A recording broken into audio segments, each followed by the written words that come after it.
O que une as pessoas? Exércitos, ouro, bandeiras, política. Na verdade, nada disso. O que une as pessoas são histórias. Nada é mais poderoso do que uma boa história.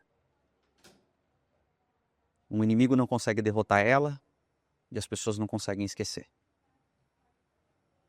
E quando você entende a profundidade do poder de uma história, seja para a sua vida pessoal, seja para os seus negócios, você consegue entender como você pode usar esse recurso para alcançar, seja um resultado financeiro, seja um espaço mental na cabeça das pessoas que você quer alcançar.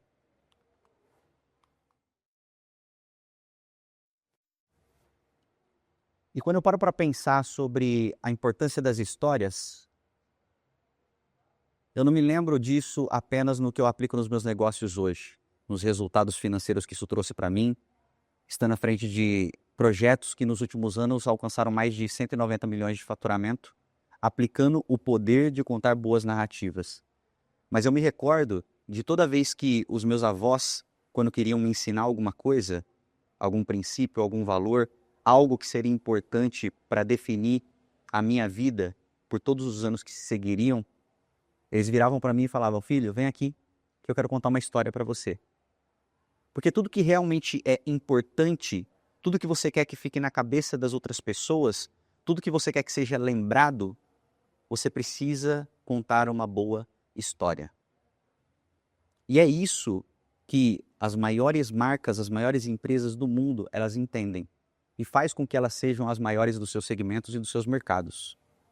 Eu gosto sempre de contar o caso de um publicitário falido chamado Gary Down, que na década de 70 nos Estados Unidos não conseguiu avançar na sua carreira, não conseguia crescer, não conseguia se desenvolver. E ele teve uma ideia de contar uma história sobre um produto. Ele criou a pedra de estimação. Poucas pessoas sabem, mas naquela época, a pedra de estimação, com a narrativa certa, vendeu mais de 5 milhões de unidades, a um custo de aproximadamente $3. Ele vendeu uma das maiores commodities que existe no planeta, porque ele soube contar a história certa. Ele não precisou de grandes recursos, ele não precisou de grandes investimentos, ele só precisou de uma boa ideia. Quando a gente para pensar nas maiores marcas do mundo, isso também é o que acontece. Eu gosto sempre de contar o exemplo da Coca-Cola nas minhas apresentações. Eu sempre fui muito analítico, muito racional, desde criança nasci dessa forma.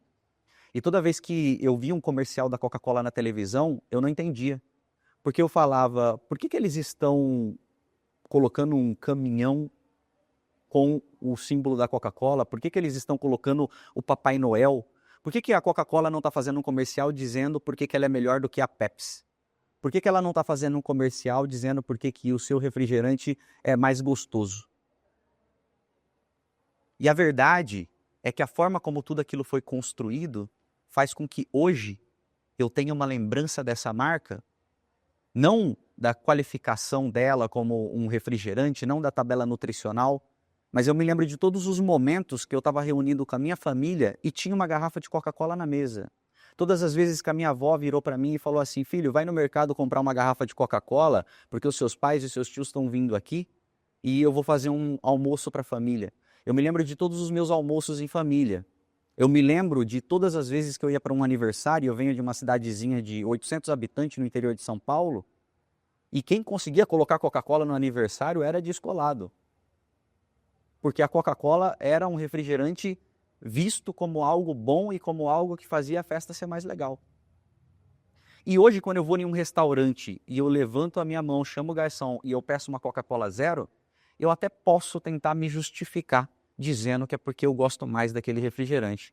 Mas a verdade é que na construção da minha vida, eu gerei uma conexão emocional com esse produto que talvez hoje eu não entenda, mas que dentro de mim ela foi construída e faz com que eu tome a decisão de levantar a mão e pedir uma Coca-Cola zero. Quando a gente olha para a Nike, a mesma coisa.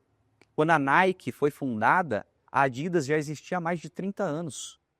Como uma empresa que foi fundada 30 anos depois da outra, hoje pode faturar, isso com dados de 2024, o dobro na sua receita anual.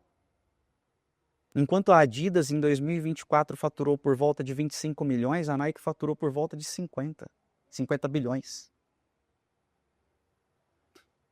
Esse é o resultado de você contar uma boa história. Porque quando você olha para as campanhas da Nike, ela não ficou ao longo dos últimos anos tentando se justificar e mostrar porque o seu produto era melhor. Ela não ficou falando sobre as suas especificações técnicas.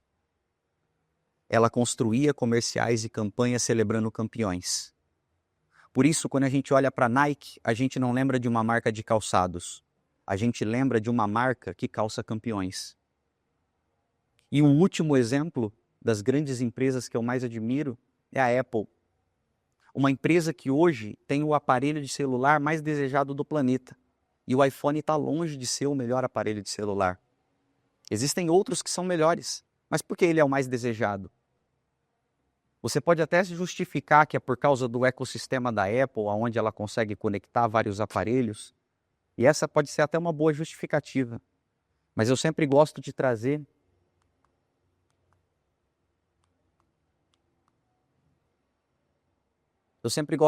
uma máxima que as pessoas, elas compram por emoção, elas tomam a sua decisão pela emoção e elas justificam pela razão.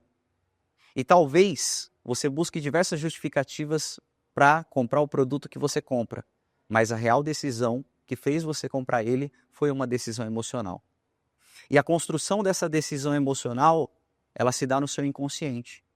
E a melhor forma de você conseguir alcançar o inconsciente da sua audiência é através de uma história, através da narrativa certa. E a verdade é que o poder de uma narrativa, ela vai muito além de um produto, de um serviço. Ela tem uma conexão com a sua vida pessoal. Porque hoje eu tenho uma filha que ela tem 1 ano e meio de idade. E um dos meus maiores medos e uma das maiores reflexões que eu busco trazer para a minha vida é sobre como que eu vou conseguir transmitir para ela os meus valores, os meus princípios, os aprendizados que eu tive ao longo de uma vida. São 30 anos. Como que eu vou conseguir passar para frente tudo aquilo que eu aprendi para que ela não cometa os mesmos erros e para que ela possa construir uma vida que seja ainda melhor? E a verdade é que hoje, com o que eu trabalho, eu já tenho a resposta. Porque toda vez que eu precisar falar algo para minha filha, para que ela guarde na cabeça dela, para que ela aprenda algo importante, eu vou chamar ela e vou falar: filha, vem aqui que o pai tem uma história para te contar. Obrigado.